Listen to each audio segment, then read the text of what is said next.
أعوذ بالله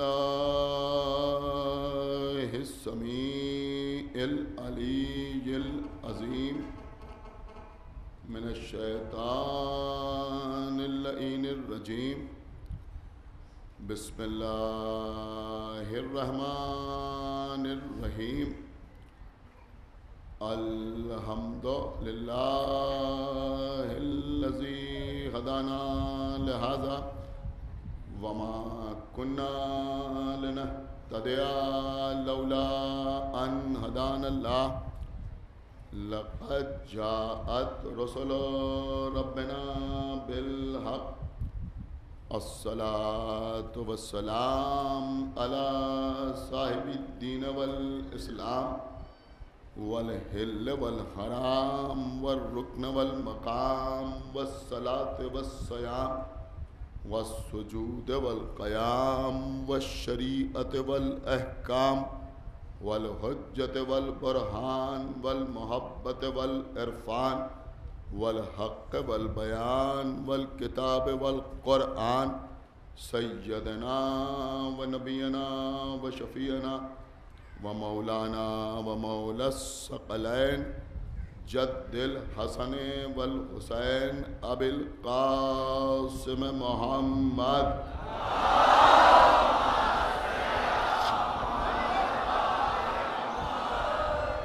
وعلى أهل بيته الطيبين الطاهرين المعصومين المظلومين المنتخبين المنتجبين الذين أذهب الله عنهم الرجس وطهرهم تطهيرا.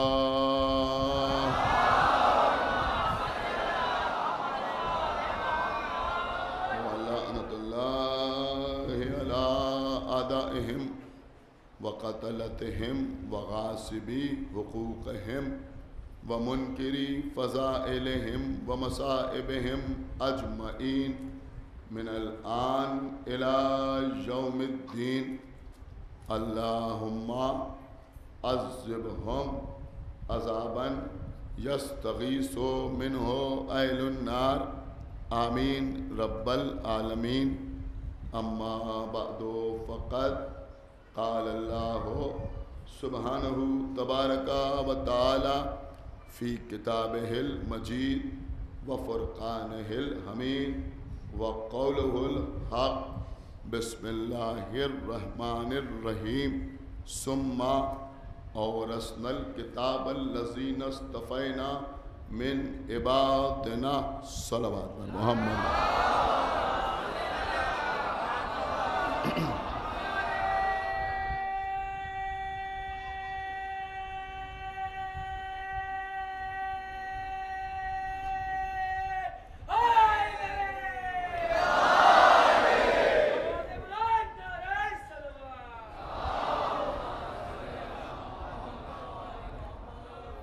سورہ فاتر میں ارشاد رب العزت ہو رہا ہے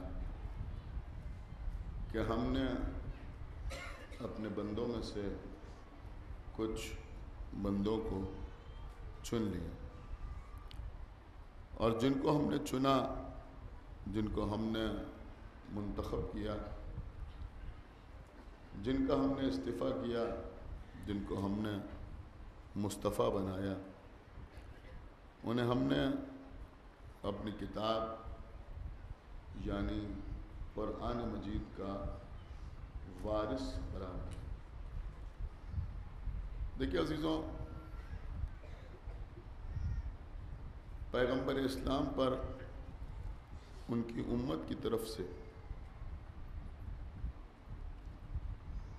ایک بہت بڑا ظلم یہ ہوا کہ چند محبوب شخصیتوں کے سر پر فضیلتوں کا صحرا باندھنے کے لیے پیغمبر اسلام کی اہم ترین ذمہ داریوں کو نشانہ بنایا گیا۔ دو باتیں پیغمبر کے سلسلے میں مسلمانوں نے عجیب و غریب قسم کی مشہور کی. پہلی بات یہ مشہور کی کہ پیغمبر دنیا سے جاتے وقت کسی کو اپنا وصی یا اپنا خلیفہ یا اپنا جانشین بنا کے نہیں، اور امت کو بغیر کسی وارث کے، بغیر کسی رہبر کے، بغیر کسی ہادی کے چھوڑ کے چلے گئے، اور امت نے اس کام کو خود انجام دیا. دوسرا الزام پیغمبر پہ یہ لگایا گیا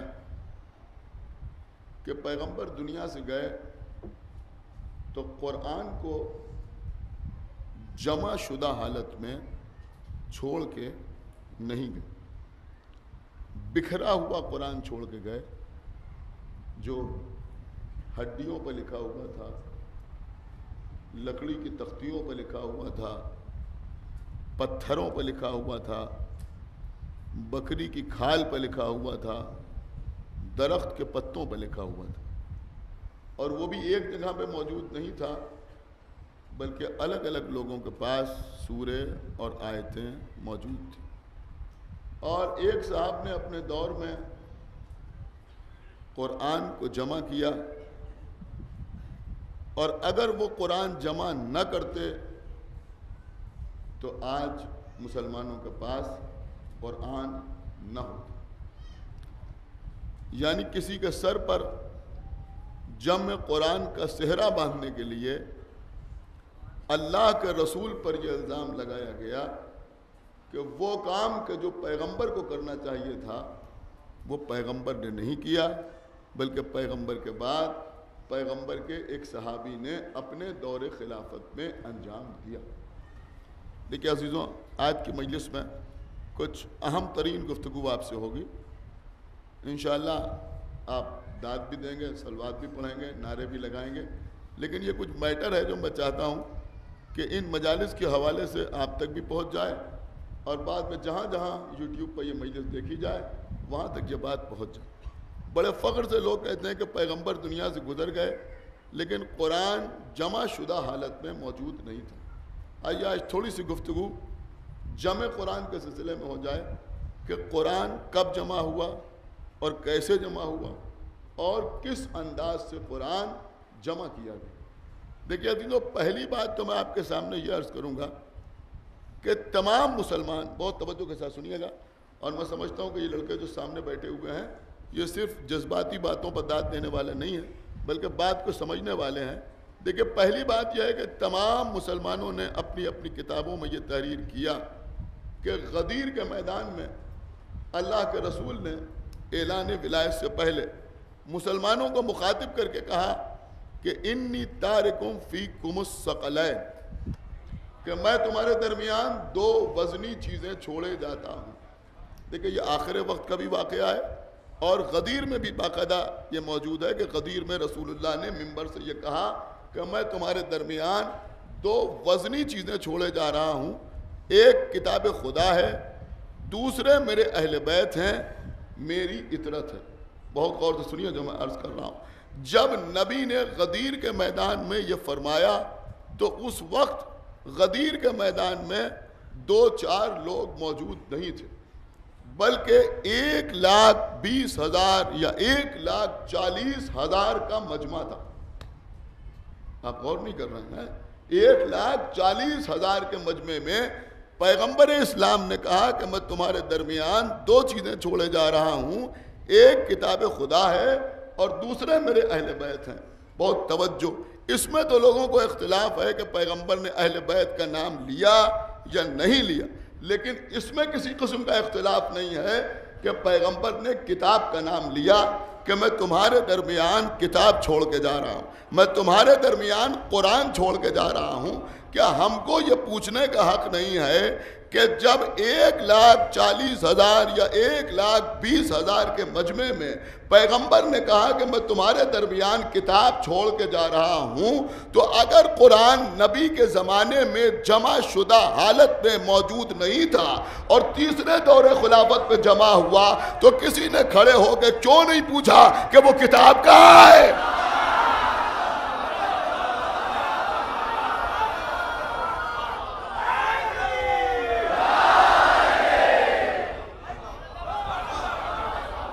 سنیے دیکھیں میری سمجھا دی، ہوا میں بات نہیں کر رہا ہے، بڑی اہم ترین گفتگو آپ سے ہو رہی ہے، پوری توجہ آپ حضرات کی چاہتا ہوں۔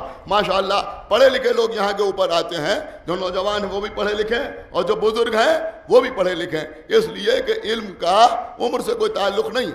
پوری توجہ آپ حضرات کی چاہتا ہوں۔ تو پیغمبر نے اتنے بڑے مجمع میں کہا کہ میں تمہارے درمیان کتاب چھوڑ کے جا رہا ہوں، تو اگر کتاب جمع شدہ حالت میں نہیں تھی تو بھائی کوئی تو کھڑے ہو کے پوچھتا کہ اللہ کے رسول وہ کتاب کہاں ہے؟ اچھا اگر وہاں کسی نے نہیں پوچھا، دیکھیں دوسری بات بھی سنیے کہ اگر وہاں کسی نے نہیں پوچھا تو جب آخر وقت میں انشاءاللہ وہ کیفیت بھی کسی دن مجلس پہ کل یا پرسوں بیان کروں گا کہ پیغمبر نے آخر وقت میں جب کہا کہ ذرا قلم و کاغذ لے آؤ، میں تمہارے لیے ایک ایسا نوشتہ لکھ دوں، ٹھہر کے سنیے، ایک ایسا نوشتہ لکھ دوں کہ اگر تم اس پہ عمل کرو گے تو انشاءاللہ کبھی گمراہ نہ ہوگے، تو کسی نے آواز دی کہ حسبنا کتاب اللہ، ہمارے لیے کتاب خدا کافی ہے، تو نبی نے کیوں نہیں پوچھا کہ وہ کتاب کہاں ہے؟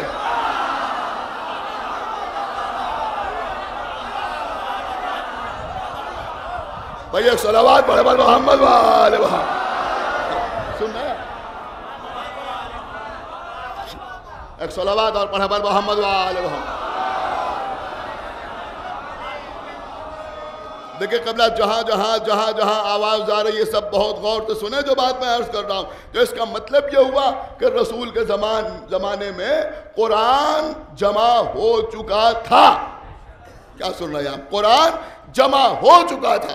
آج میں انشاءاللہ اس کا پورا پوسٹ مارٹم کروں گا، پوری توجہ آپ حضرات کی چاہتا ہوں کہ رسول کے زمانے میں قرآن جمع ہو چکا تھا، اور ہمارے پاس جس کی بہت سی دلیلیں ہیں کہ رسول کے زمانے میں قرآن جمع ہو چکا تھا۔ کل میں نے آپ کے سامنے عرض کیا تھا کہ سورہ حمد کو فاتحہ کہتے ہیں، اور سورہ حمد کو فاتحہ ہم نہیں کہتے، بلکہ رسول نے سورہ حمد کو فاتحہ کہا اور یہ فرمایا کہ فاتحہ کے بغیر نماز نہیں ہے۔ جو نہیں کہا کہ الحمد کے بغیر نماز نہیں ہے، بلکہ کہا کہ فاتحہ کے بغیر نماز نہیں ہے، یعنی پیغمبر نے اپنے دور میں سورہ حمد کو، دیکھیں بات تھوڑی گہری ہے لیکن انشاءاللہ آپ سمجھیں گے کہ پیغمبر نے اپنے دور میں سورہ حمد کو فاتحہ کہا۔ کیوں سورہ حمد کو فاتحہ کہا؟ کہ فاتحہ کا مطلب ہے افتتاح، فاتحہ کا مطلب ہے انوگریشن، فاتحہ کا مطلب ہے ادگھاٹن، میں آپ کے سامنے عرض کر چکا ہوں۔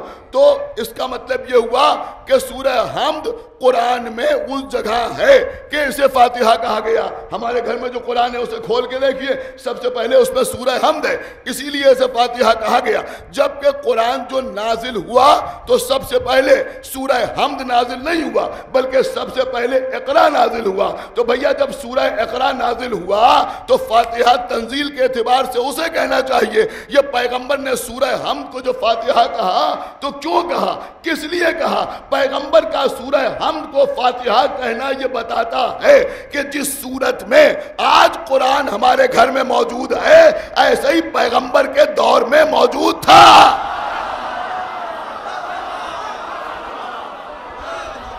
بھائی صلوات پڑھے بل محمد وآل محمد۔ بھائی ایک صلوات اور پڑھے بل محمد وآل محمد، ایک صلوات اور پڑھے بل محمد وآل محمد۔ دیکھیں عزیزوں،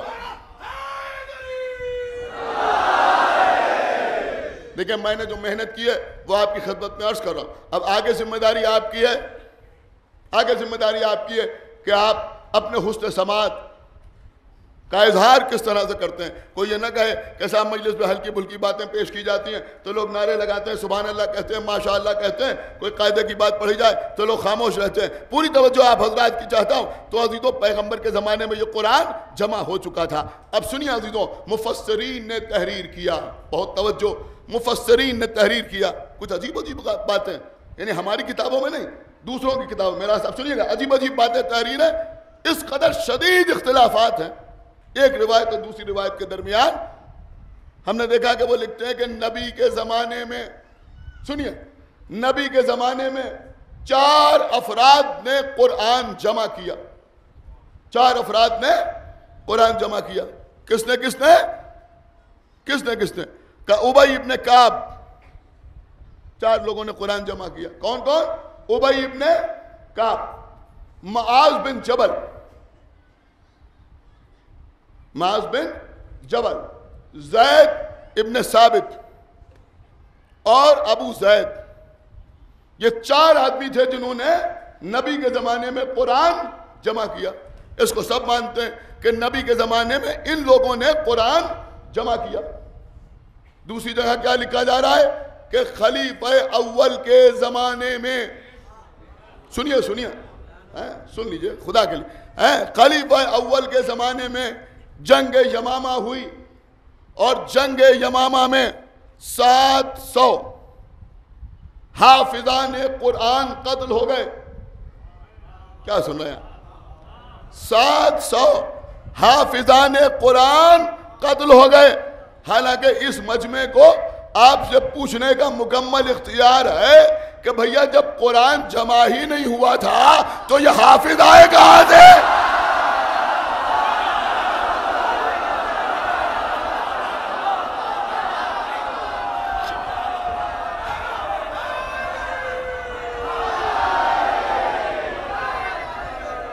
مولا سلامت رکھیں آپ.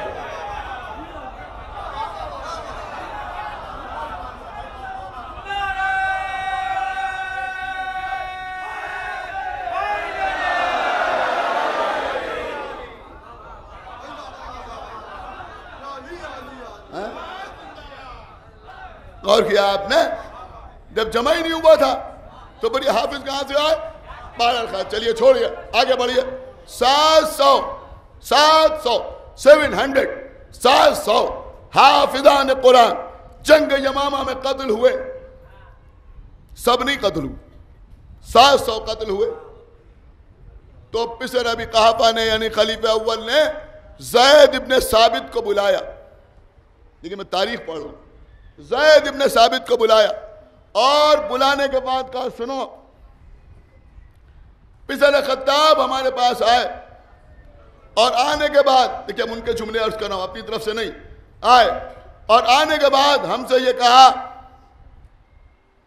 کہ 700 حافظان قرآن قتل ہو گئے، اب تھوڑے سے بچے ہیں، دھیرے دھیرے یہ بھی ختم ہو جائیں گے، تو ایسا نہ ہو کہ قرآن ختم ہو جائے، لہذا قرآن جمع کرنے کا حکم دیا جائے.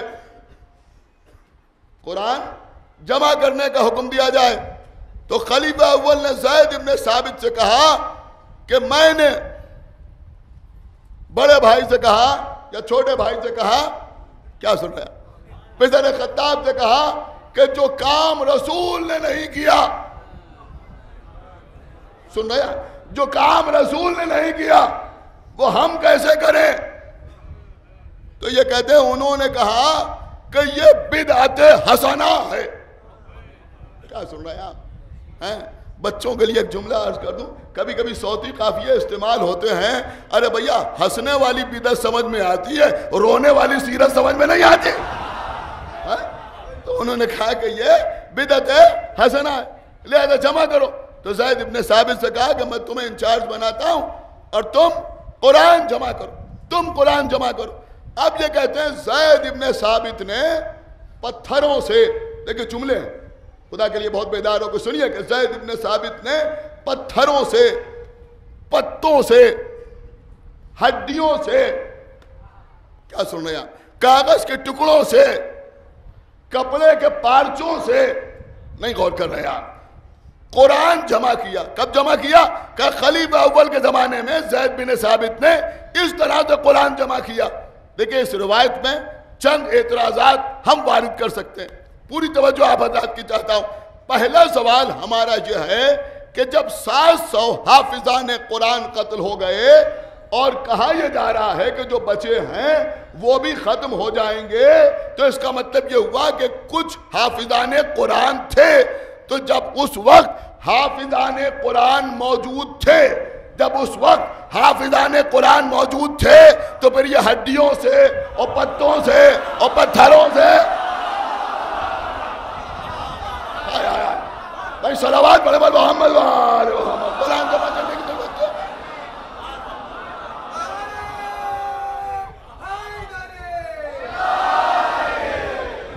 ایک صلوات اور پڑھے محمد وآل محمد۔ بھئی اتنے حافظان قرآن تھے، انہی سے پوچھ لیا ہوتا کہ یہ قرآن کہاں ہے، کہیں ایسا تو نہیں ہے، کہیں ایسا تو نہیں ہے۔ کیا سن رہے ہیں آپ؟ یہ قرآن جمع کرنے والے شیعہ تو تھے نہیں؟ کیا سن رہے ہیں آپ؟ شیعہ تو تھے نہیں؟ نہیں توجہ فرما رہے، شیعہ تو تھے نہیں؟ بھئی آپ ہی کے پیر تھے، کیا سن رہے ہیں آپ ہی کے پیر تھے، جن کا احترام آپ کرتے ہیں وہ تھے، تو بھئی آپ خالی ہم پر الزام نہ لگائیے گا۔ اب سمجھ میں آیا کہ حافظوں پر انہیں بھی یقین نہیں تھا۔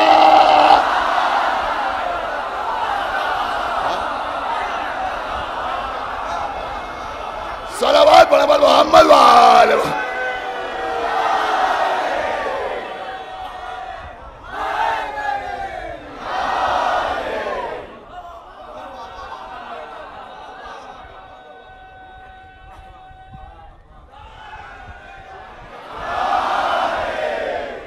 ایک صلوات اور پڑھتے پر محمد وآل محمد۔ انہیں بھی یقین نہیں تھا، تبھی تو جمع کیا ٹکڑے پارچوں میں، پتھروں سے اور پتوں سے، اور بکری کی کھال پر لکھا ہوا اور ہرن کی کھال پر لکھا ہوا، اس طرح تو قرآن جمع کیا گیا۔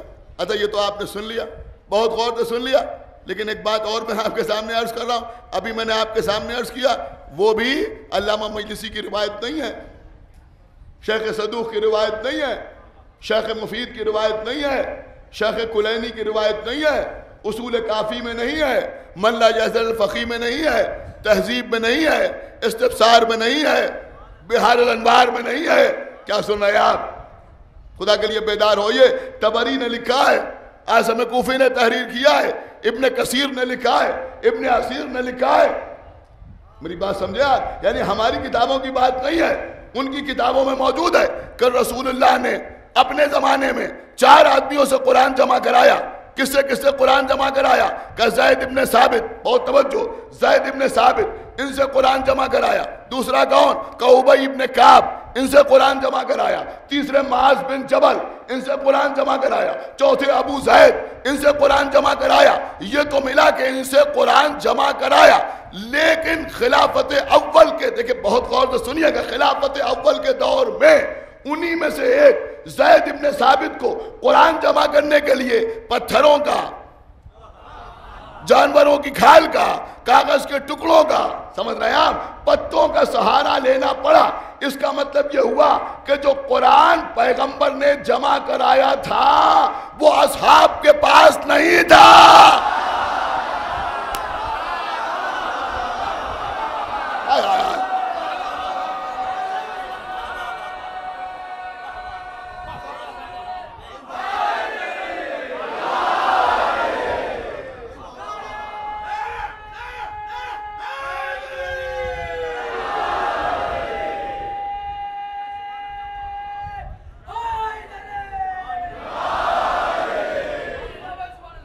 ایک صلوات اور پڑھے پر محمد وآل محمد۔ جو قرآن نبی نے جمع کرایا تھا وہ زید بن ثابت کے پاس نہیں تھا، جمع تو کیا تھا مگر تھا نہیں ان کے پاس، ان کے پاس موجود نہیں تھا، زید بن ثابت کے پاس موجود نہیں تھا۔ ایک اور بات بڑی قیمتی میں آپ کے سامنے عرض کروں کہ جن 4 آدمیوں کا نام لیا جاتا ہے کہ ان چاروں نے قرآن جمع کیا، معاذ بن جبل، زید ابن ثابت، سمجھ رہے ہیں آپ، ابی ابن کعب، ابو زید، یہ بھی روایت میں ملتا ہے کہ یہ تینوں انصار میں تھے۔ اب یہ مجمع نہیں سمجھے گا تو کون سمجھے گا؟ کس میں تھے؟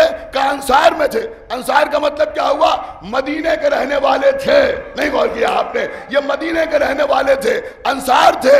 آپ کہتے ہیں انہوں نے قرآن جمع کیا، اما مدینے کے رہنے والوں نے قرآن جمع کیا، تو جب محمد مدینے میں آئے تبھی سے تو انہوں نے قرآن جمع کیا، حالانکہ قرآن میں مکی سورے بھی آئے، مدنی سورے بھی آئے۔ ایک صلوات پڑھے بر محمد وآلہ محمد۔ کیا بھائی سمجھ میں نہیں آ رہا ہے کیا؟ ایک صلوات پڑھے بر محمد وآلہ محمد۔ سنیے قبلہ دیکھیں الحمدللہ اس قوم کو اللہ نے جو حسن سماعت عطا فرمایا ہے اس میں کوئی کمی ہونے والی نہیں۔ خداوند عالم ان لوگوں کے درجات عالی کرے کہ جو پہلے مجلسوں میں بیٹھتے تھے، ہمارے لیے اصلاح کا سبب بنتے تھے۔ خدا کروٹ کروٹ جنت نصیب کرے۔ ہمارے حیدر میاں کو گزشتہ سال تک مجلسوں میں تشریف فرما رہتے تھے۔ یہ ایسے لوگ تھے کہ جو صرف سنتے نہیں تھے بلکہ اکثر ذاکرین کی اصلاح بھی فرما دیا کرتے تھے۔ اور کر رہے ہیں ہمارے منا بھائی، خدا ان کو بھی جنت نصیب کرے۔ خداوند عالم ہمارے سعید بھائی اور دیگر حضرات کا سایہ ہمارے سروں پر سلامت رکھے۔ یہ وہ بزرگ ہیں کہ مجلس میں بیٹھتے ہیں تو کچھ عرض کرنے کا حوصلہ پیدا ہوتا ہے۔ اور یہ جو میرے چھوٹے بھائی یہاں بیٹھے ہوئے ہیں، جو بچے یہاں بیٹھے ہوئے ہیں، خدا انہیں بھی سلامت رکھے، بڑی توجہ کے ساتھ سنتے ہیں۔ میں کوئی ہلکی پھلکی باتیں آپ کی خدمت میں نہیں عرض کرنا، پوری توجہ آپ حضرات کی چاہتا ہوں۔ تو عزیزوں حقیقت یہ ہے کہ قرآن جمع ہوا، کس نے جمع کیا؟ کہ یہ 4 انصار تھے جنہوں نے قرآن جمع کیا۔ تو ایک بات سمجھ میں آئی کہ جب خلیفہ اول کے دور میں پتھروں سے اور درختوں سے اور پتوں سے اور کھال سے قرآن جمع کیا جا رہا ہے، تو وہ قرآن جو نبی کے دور میں جمع ہوا تھا وہ صحابہ میں کسی کے پاس نہیں تھا۔ کیا سننا ہے آپ؟ صحابہ میں کسی کے پاس نہیں تھا۔ اچھا اگر اصحاب کے پاس نہیں تھا تو کیا ہم یہ سمجھیں کہ ازواج کے پاس تھا؟ کیا سننا ہے آپ؟ ارے بھیا اگر ازواج کے پاس ہوتا تو خلیفہ اول کو پریشانی ہی کیا تھی؟ گھر سے منگوا لیتے۔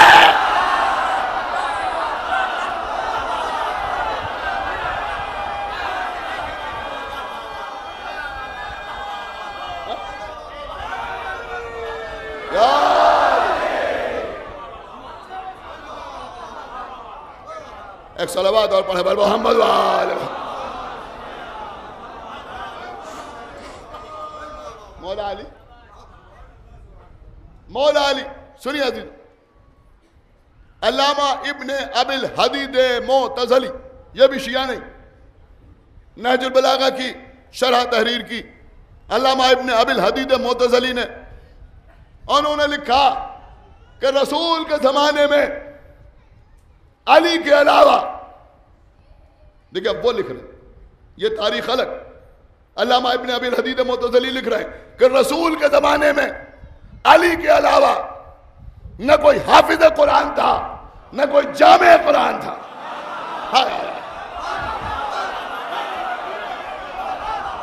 ایک صلوات پڑھے بر محمد وآلہ محمد۔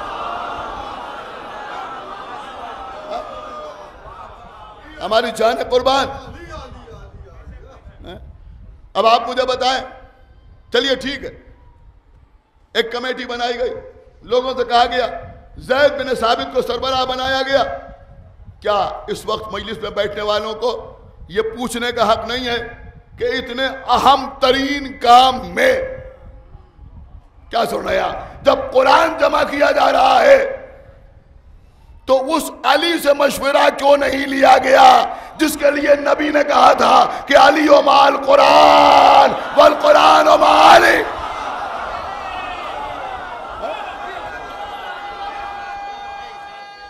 کیوں نہیں لیا گیا؟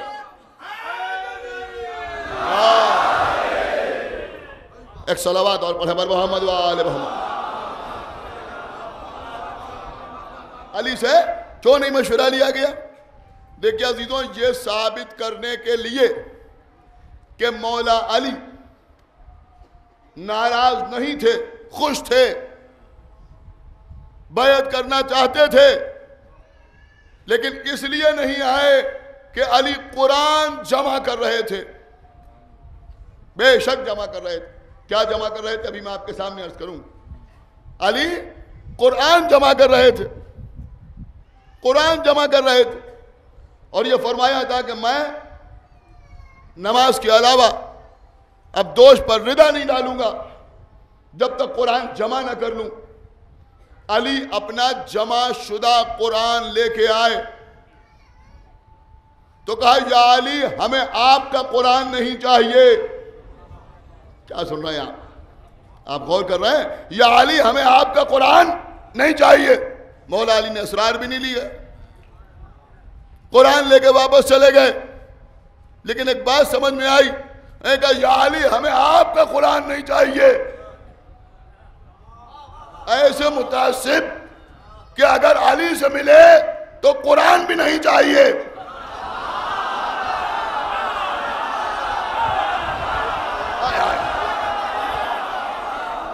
اگر علی سے ملے تو قرآن بھی نہیں چاہیے، اگر علی سے ملے تو قرآن بھی نہیں چاہیے. اللہ نے کہا ٹھیک ہے، اتنے متعصب ہو، علی سے ملے تو قرآن بھی نہیں چاہیے، اب ہم جنت بھی علی سے بٹوائیں گے. کوثر بھی آئے.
اب میرے مولا کیا لے کے آئے تھے یہ ابھی میں آپ کے سامنے عرض کروں، لیکن علی قرآن لے کے آئے. کہا یا علی ہمیں آپ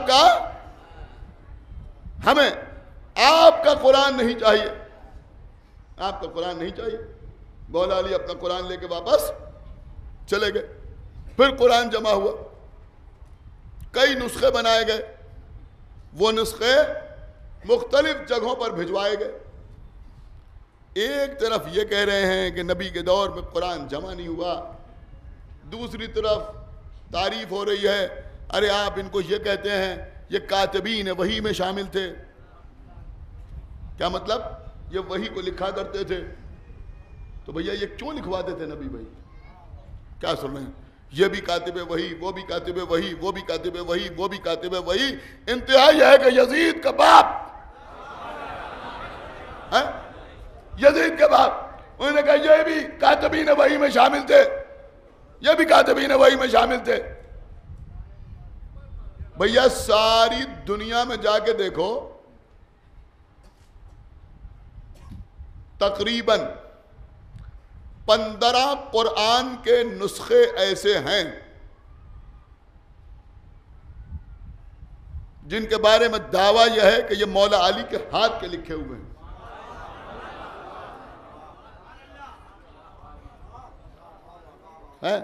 کہیں دور نہیں، دوسرے ملک میں نہیں جا سکتے تو بنگال میں مرشد آباد چلے جاؤ، وہاں بھی قرآن رکھا ہوا ہے. یہ کیا ہے؟ کہ یہ مولا علی کا ہاتھ کا لکھا ہوا قرآن ہے. سمجھ رہے ہیں آپ؟ مختلف ممالک کے میوزیمز میں وہ قرآن رکھے ہیں. کس کے لکھے ہوئے؟ کہ علی کے ہاتھ کے لکھے ہوئے. بعض مسجدوں میں ہیں، امام باڑوں میں ہیں، میوزیمز میں ہیں. تقریباً لیکن میں پوری ذمہ داری کے ساتھ آپ کے سامنے عرض کر رہا ہوں 15 مقامات پر ایسے قرآن رکھے ہیں جن کے بارے میں دعویٰ ہے کہ یہ علی کے ہاتھ کے لکھے ہوئے ہیں. اب دعویٰ کس حد تک صحیح ہے غلط ہے یہ سب الگ بحث ہے، لیکن بہرحال 15 قرآن دنیا میں ایسے اس وقت بھی موجود ہیں جو علی کے ہاتھ کے لکھے ہوئے بتائے جا رہے ہیں. ہمیں یہ بتاؤ کہ علی کے ہاتھ کے لکھے ہوئے تو 15 قرآن آج بھی دنیا میں موجود ہیں جن کو کاتب وحی کہتے ہو، ان کے ہاتھ کا لکھا ہوا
اب میرے مولا جو لے کے آئے تھے وہ کیا تھا، یہ بھی میں آپ کے سامنے عرض کر دوں. علی جو لے کے آئے تھے وہ خالی تنزیل نہیں تھی، بلکہ تنزیل کے ساتھ ساتھ تعویل بھی تھی. سمجھ رہے ہیں آپ؟ انشاءاللہ کل کی مجلس میں یہ وضاحتیں آپ کے سامنے عرض کروں کہ قرآن کی تنزیل بھی تھی، آیات بھی تھی، اور آیات کی وہ تفسیر تھی جو خود اللہ کے رسول نے بیان فرمائی تھی. اگر ساری دنیا اس قرآن کو لے لیتی تو آج مسلمان اتنے فرقوں میں بٹے ہوئے نظر نہ آتے. سمجھ رہے ہیں؟ سارا فساد جو ہے وہ من مانی تفسیر کی وجہ سے پیدا ہوتا ہے. اسی لیے ہمارے یہاں تفسیر بالرائے کو حرام قرار دیا گیا. غور کریں آپ. تو بہرحال ایک دوسرے دور میں قرآن جمع ہوا. اب اس کے بعد کہتے ہیں صاحب تیسرے دور میں پھر قرآن جمع ہوا. کیا سن رہے ہیں؟ پہلے دور میں جمع ہوا، اس کے بعد تیسرے دور میں پھر قرآن جمع ہوا. اب تیسرے دور میں کیوں قرآن جمع ہوا؟ کہ انہوں نے سب کو بلایا کہ مجھے لگتا ہے کہیں ایسا نہ ہو کہ یہ قرآن کے نسخے زائل ہو جائیں، لہذا قرآن جمع کیا جائے. پھر زید ابن ثابت کو بلایا گیا. کچھ غور کر رہے ہیں؟ رسول اللہ کے زمانے میں جمع ہوا زید ابن ثابت، پہلے دور میں جمع ہوا زید ابن ثابت، تیسرے دور میں جمع ہوا زید ابن ثابت. اس کا مطلب یہ ہوا کہ یہ زید ابن ثابت، سمجھ رہے ہیں آپ، اسپیشلسٹ تھے قرآن جمع کرنے. ایک صلوات پڑھنا پر محمد وآلہ، ایک صلوات اور پڑھنا پر محمد وآلہ. ہم آج یہاں مجلس پڑھ رہے ہیں جمع قرآن کے اوپر. پرسوں کسی نے ہم سے کہا کہ ذرا جمع قرآن پر مجلس پڑھ دیا. ارے بھئی ہم نے کہا پرسوں جمع پڑھ تو چکے ہیں، یوٹیوب پہ ہوگی، جا کے دیکھ لو. نہیں غور کیا ہم نے کہا بھیا پڑھ چکے ہیں 7 محرم کو، کسی کو دیکھنا ہو تو یوٹیوب پہ جا کے دیکھ لو. اب ہم دوبارہ کیوں پڑھیں؟ ہماری سمجھ میں نہیں آتا. زید ابن ثابت نے رسول کے زمانے میں قرآن جمع کیا، خلیفہ اول کے زمانے میں پھر جمع کیا، تیسرے دور میں پھر جمع کیا. اس کا مطلب یہ ہوا کہ یہ اتنے ہوشیار تھے کہ جب قرآن جمع کرتے تھے ایک نیا رنگ پیدا کر دیتے تھے. ایک صلوات پڑھے پر محمد وآلہ. بس ایک صلوات اور پڑھے پر محمد وآلہ.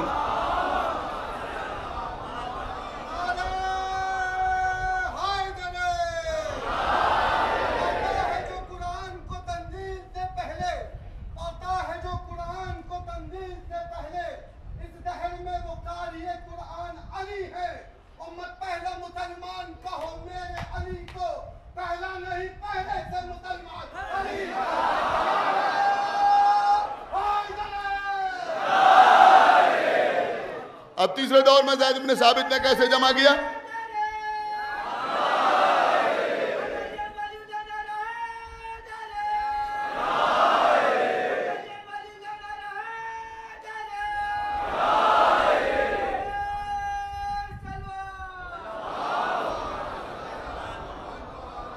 تیسرے دور میں قرآن کیسے جمع کیا؟ کل لوگوں سے کہا جاتا تھا کہ بھئی کسی کو کوئی آیت یاد ہو تو وہ آیت سنائے اور 2 آدمی گواہی دیں کہ ہاں یہ قرآن کی آیت ہے. اس طرح قرآن جمع کیا گیا.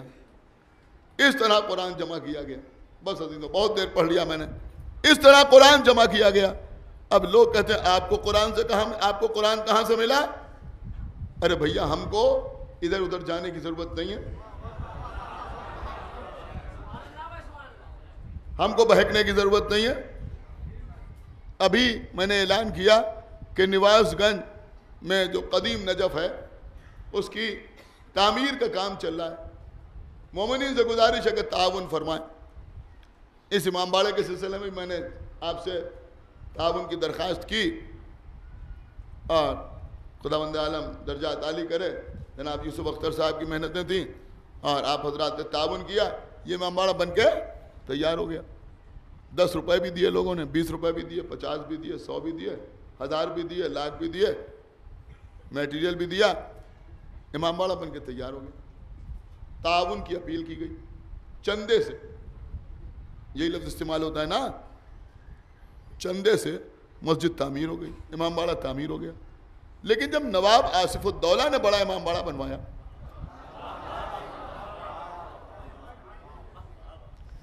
تو آپ مجھے بتائیے کہ نواب آصف الدولہ نے کوئی چندہ کیا, کوئی ڈونیشن کی اپیل کی, کسی سے تعاون مانگا؟ کیا سنا ہے؟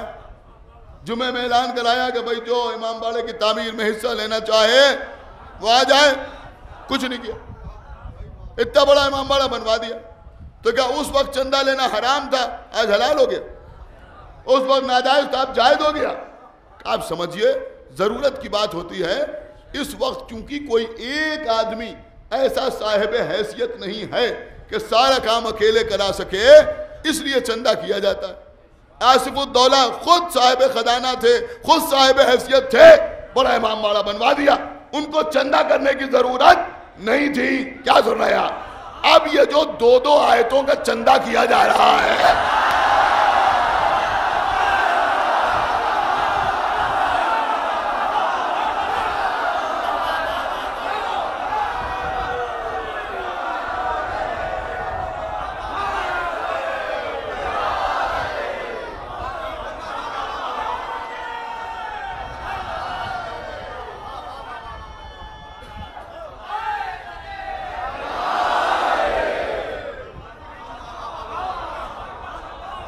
کیا یہ نہیں بتاتا کہ کوئی ایک علم قرآن کے میدان میں ایسا صاحب حیثیت نہیں ہے جو مکمل قرآن جمع کر لے؟ بس عزیزوں فضائل کا باب تمام ہوا. ارے بھیا تیسرے دور تک کوئی ایک بھی ایسا صاحب حیثیت نظر نہیں آتا جو مکمل قرآن کو اپنے دم پر جمع کر لے. ہم قرآن اس وارث قرآن سے لیتے ہیں جو آغوش رسول میں آ کے رسول سے پوچھتا ہے زبور سناؤ, تورات سناؤ, انجیل سناؤ. یا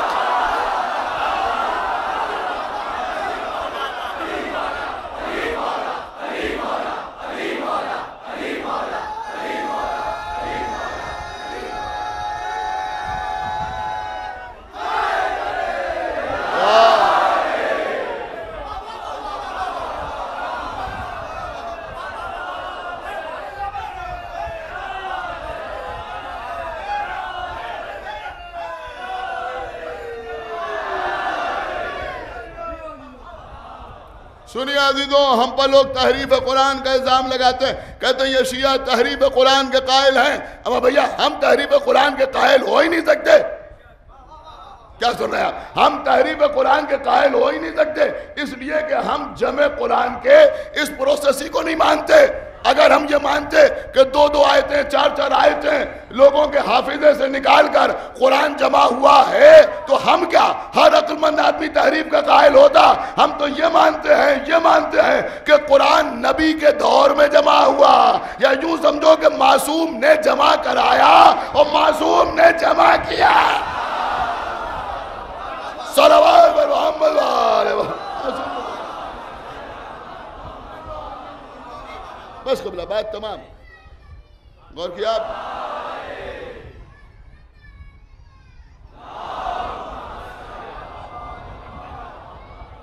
اب جو تفسیر اور جو تعویل مولا متقیان لے کے آئے تھے, لوگوں نے اس سے انکار کیا, کہا ٹھیک ہے اب اس کو تم کبھی نہ دیکھو,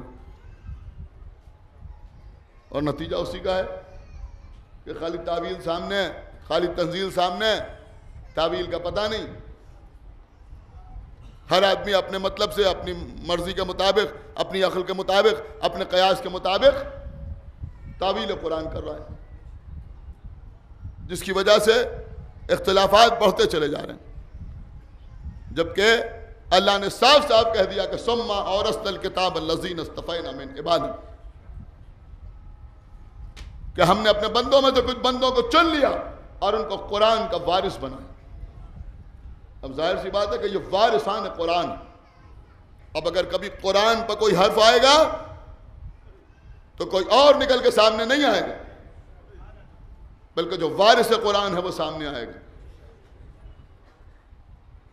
اب اگر کوئی جگر خارہ کا بیٹا،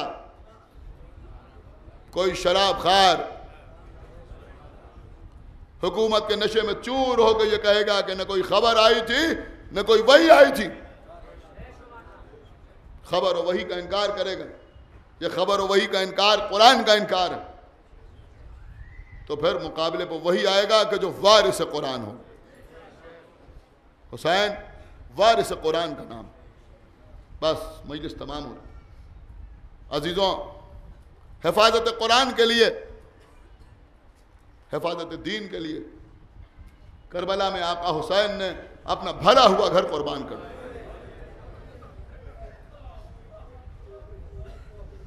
قسم خدا کی عزیزوں، آپ یقین مانیں کہ صبح سے میں سوچ رہا تھا کہ میں یہ سب پڑھوں یا نہ پڑھوں. بڑا سکون ملا دل کو. ڈھیروں دعائیں نکلی نوجوانوں کے لیے دل سے. انہوں نے ثابت کر دیا کہ ہم واقعی مجلس سننے والے بھی ہیں اور سمجھنے والے بھی. عزیزوں، آج کا دن وہ دن ہے کہ جب خیموں میں پانی ختم ہو،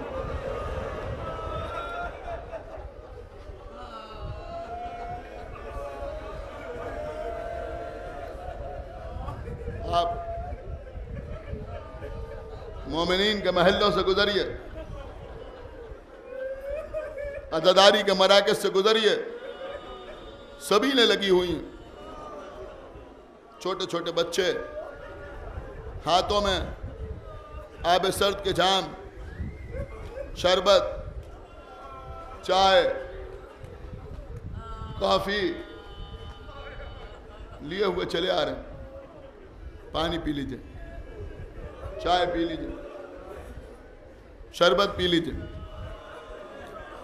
میں اپنے ان بچوں سے کہنا چاہوں گا،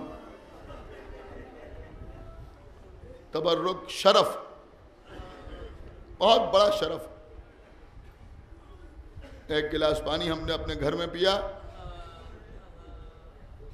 وہ پانی ہمارے جسم کے لیے مفید ہے، لیکن جو حسین ابن علی کی سبیل پر پیا وہ ہمارے جسم کے ساتھ ساتھ ہماری روح کی بھی غذا.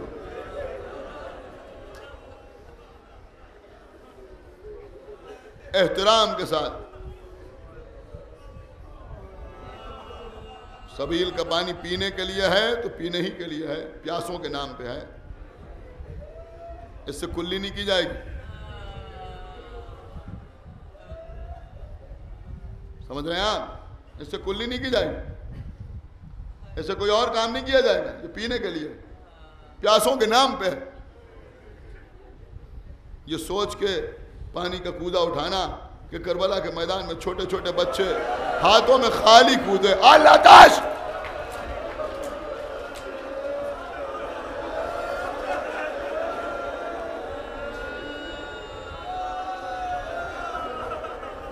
آج رات کو مہندی کا جلوس نکلے گا، کل علم فاتح فرات برآمد ہوگا، پرسوں رات کو شب عاشور علم یادگار حسینی ناظم صاحب کے امامبارے سے برآمد ہوگا. سبیلیں لگی ہوں گی، مومنین شربت پلا رہے ہوں گے، چائے پیش کر رہے ہوں گے. خدا کے لیے یہ سمجھ لیجئے کہ آپ جلوس پہ چل رہے ہیں، آپ چائے پینے کے لیے نہیں آئے، آپ شربت پینے کے لیے نہیں آئے. یہ سبیلوں پر جو تبرک تقسیم ہو رہا ہے، اس کا مقصد یہ ہے کہ اگر ماتم کرتے کرتے تھک جاؤ، طاقت نہ رہے ماتم کرنے کی، تو سب سے باہر نکلو، پانی پی لو، چائے پی لو، شربت پی لو، پھر واپس آ کے ماتم کرو.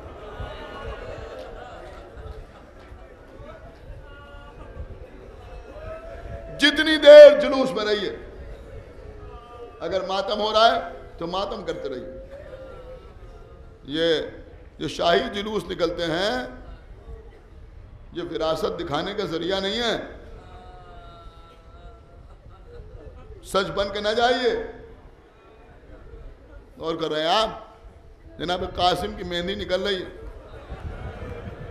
تماش بھی نکل کے نہ کھڑے ہو بھائی،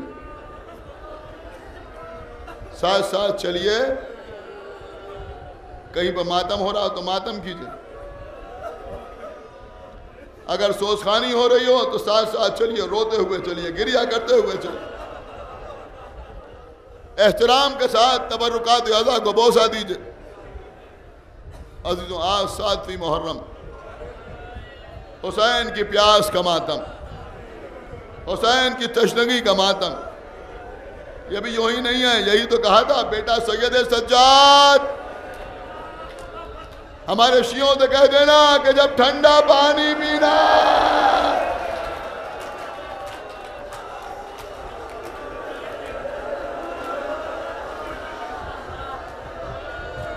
تو ہماری پیاس کو یاد کر لینا.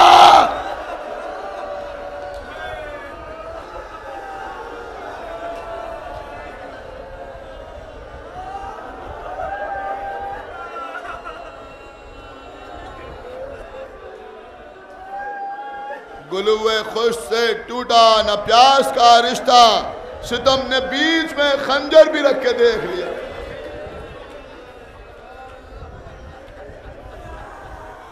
آج 7ویں محرم، آج کا دن یتیم حسن کے مصائب سے مخصوص، شب عاشور، آغاز مصائب کرنا، روتے ہوئے اٹھیں گے انشاءاللہ. شب عاشور، امام حسین،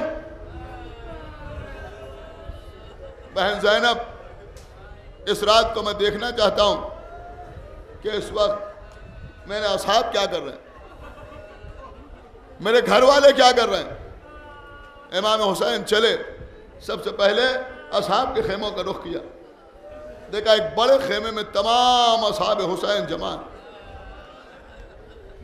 آقا حسین نے نظر اعجاز سے دیکھا، ایک کرسی پڑی ہوئی، اس پر جناب حبیب ابن مظاہر بیٹھے ہوئے، سامنے انصار بیٹھے ہوئے، اور حبیب کہہ رہے ہیں کہ دیکھو کل قربانیوں کا دن ہے، کہیں ایسا نہ ہو کہ ہم میں کوئی زندہ رہ جائے اور بنی ہاشم میں کوئی قربان ہو جائے. دیکھو پہلے ہم جائیں گے اپنے آقا پہ اپنی جان قربان کرنے کے لیے، اور اصحاب ہاتھ جوڑ جوڑ کے کہہ رہے ہیں کہ آپ تو ہمارے آقا کے حبیب ہیں، آپ تو ہمارے آقا کے بچپن کے دوست ہیں، کل بس ہم کو جلدی جلدی اجازت دلواتے جائیے گا، پھر دیکھیے گا کہ ہم کیسے آپ کے نصرت ادا کرتے ہیں. انصار کو دعا دیتے ہوئے حسین آگے بڑھے، گھر والوں کے خیموں کے درمیان پہنچے. ایسا محسوس ہوا کہ خیمے میں 3 شخصیتیں موجود ہیں. آپ کو معلوم ہے کون کون؟ علی کا بیٹا عباس، امام حسن کا لخت جگر قاسم، حسین کا نور نظر علی اکبر.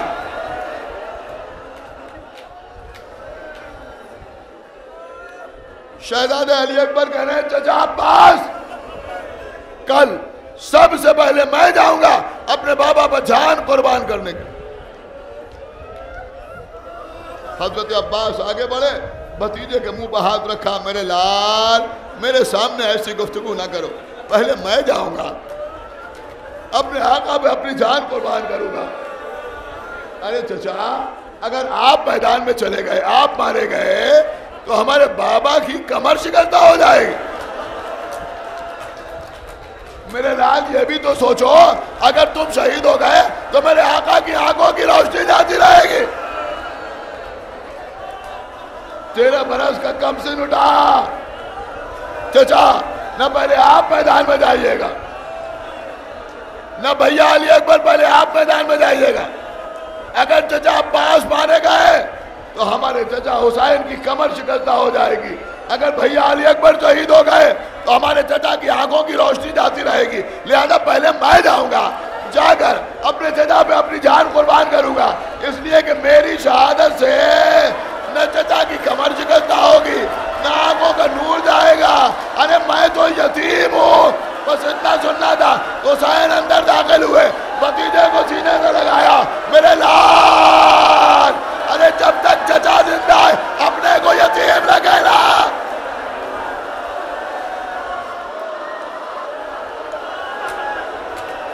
روئیے دنوں روئیے۔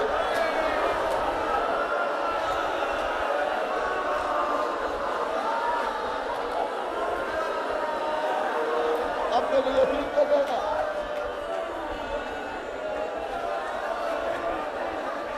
سنیے، میں نے بہت کچھ چھوڑ دیا۔ کربلا کا میدان، اون محمد کے لاشیں آ گئے،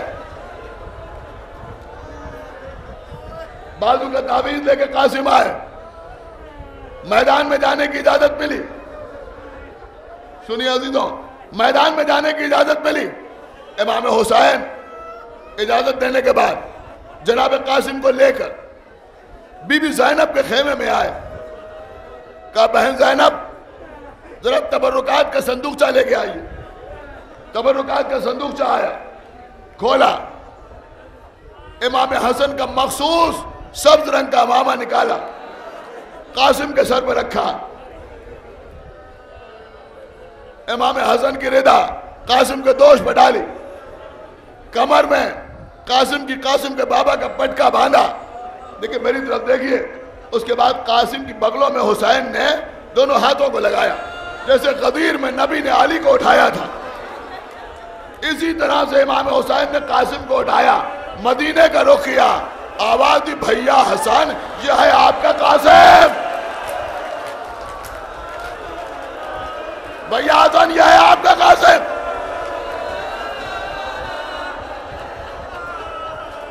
سر سے امامہ اتارا، دوش سے ردا اتاری۔ اب قاسم ایک باریک سے کرتا پہنے ہوئے گھوڑے پر سوار ہوئے، کوئی زرہ بھی ایسی نہ تھی جو ان کے جسم سے، ان کے بدن کے مطابق ہو، لہذا ایک کرتا پہنے ہوئے قاسم چلنے کے لیے تیار۔ کہ میرے لال ٹھہر جاؤ میرے لال۔ آگے بڑھے حسین، جناب قاسم کے گریبان کو چاک کیا، جاؤ میرے لال، خدا حافظ۔ 13 برس کے قاسم نے دیکھا کہ چچا عباس میری جنگ دیکھیے گا،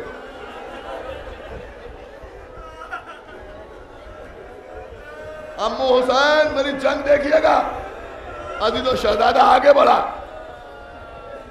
کچھ رہ جائے تو مجھے معاف کیجئے گا، میں چاہتا ہوں کہ آنسوؤں میں کوئی کمی نہ ہو، میں پڑھ بھی لے جاؤں۔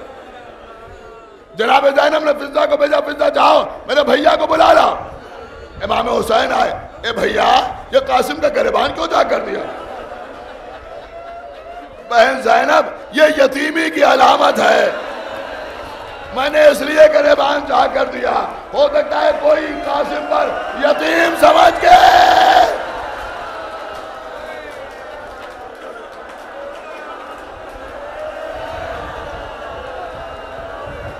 فاتح جنگ جمل کا بیٹا کربلا کے میدان میں تلوار چلا رہا ہے،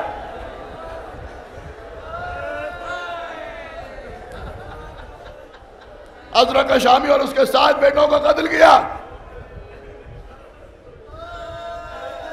اب لشکر نے مل کے حملہ کیا، حسن کے شیر نے تلوار کو بے نیام کیا، فوجوں پر حملہ آور ہوئے، کاٹتے چلے جا رہے ہیں۔ ادھر ہر وار پر حسین داد دے رہے ہیں، عباس داد دے رہے ہیں، سبحان اللہ، ماشاء اللہ، جزاک اللہ، کیا کہنا میرے لال کہ ایک مرتبہ حسین کے کانوں میں آواز آئی یا اماں ادرک لے اے ججا مدد کے لیے آئی ہے. پشت سوار ہوا قاسم گھوڑے سے زمین پہ آئے. بس 2 یا 3 منٹ مجلس تمام. امام حسین نے کہا بھائیہ عباس آگے بڑھو. بیٹا علی اکبر ساتھ آؤ. بنی ہاشم کے جوان حسین ابن علی کے ساتھ گھوڑا دوڑاتے ہوئے میدان میں آئے.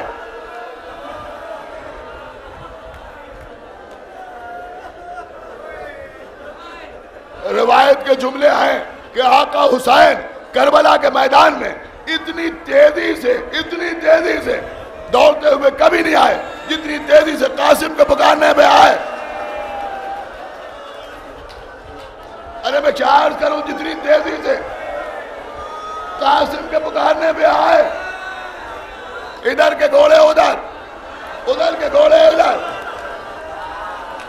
ایک جملہ زندگی بھر رونے کے لیے کافی.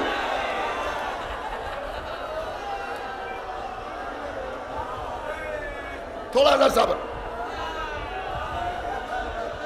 یہ عددار رونے کے لیے پیدا ہوئے.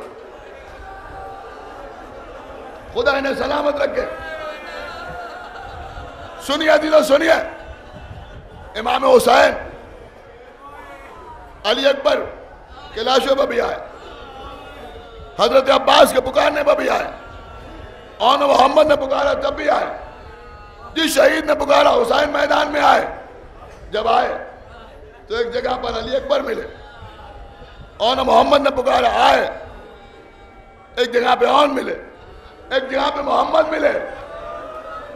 عزیزوں رونے کے لیے نہیں مر جانے کے لیے کافی ہے کہ جب حسین قاسم کے پاس آئے تو قاسم ایک جگہ پہ نہیں ملے.